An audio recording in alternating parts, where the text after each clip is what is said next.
spectacle ne désarme pas contre l'accord sur l'assurance chômage obtenu il y a un mois. La mobilisation continue. Ils sont réunis en ce moment même à la Bourse du Travail dans le 10e arrondissement pour décider des actions à venir. Bertrand Lambert, vous êtes sur place.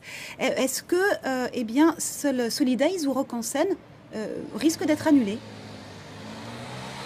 C'est vrai que le spectre de l'été 2003 plane au-dessus de la tête des directeurs de festivals et des festivaliers tout simplement. En 2003 déjà, il y a 11 ans, les intermittents du spectacle protestaient contre une réforme de leur indemnisation chômage et de nombreux festivals avaient été annulés. Alors à mes côtés, l'un des porte-parole de ce mouvement, Samuel Churin, bonjour, bonsoir même. Bonsoir. Vous êtes le porte-parole de la coordination des intermittents et des précaires.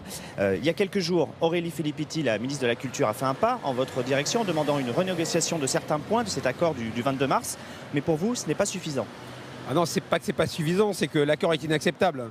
L'accord de 2003 dont vous parlez a été reconduit. En plus, il a été rogné. L'accord de 2003, on n'en veut pas. Ça fait 10 ans qu'on travaille sur des contre-propositions. On a monté un comité de suivi à l'Assemblée nationale pour porter ces contre-propositions. Monsieur Rebsamen, actuel ministre du Travail, a signé ces contre-propositions. Et ces contre-propositions n'ont même pas été étudiées à l'UNEDIC. Bien. Nous sommes là dans une AG unitaire qui dépasse largement l'intermittence du spectacle. Nous sommes réunis avec des chômeurs, avec des intérimaires qui perdent, eux, 300 € en moyenne de pouvoir d'achat par mois. Cet accord en général est un scandale. Il y a 9 millions de pauvres dans ce pays.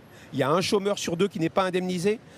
Pendant que toutes les télévisions sont braquées sur Manuel Valls et sa déclaration de politique générale, il faut savoir si des gens dans un bureau peuvent prendre des décisions, les MEDEF et consorts peuvent prendre des décisions qui vont toucher des millions de personnes. Quels sont vos moyens d'action? Est-ce que vous allez vous attaquer au festival cet été? Pour le moment, nous avons un rassemblement à République le 25, donc après-demain, le 25 à 13h. Le 29, encore à République, ici à Paris à 13h. Le 17 mai, nous avons un rassemblement à Cannes et partout en France. Okay, à Cannes et partout en France.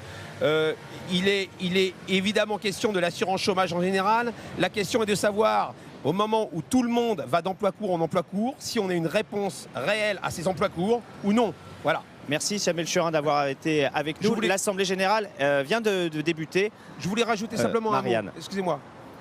Oui, merci Bertrand. Je peux rajouter merci simplement Bertrand, un mot. merci à votre invité. Que faire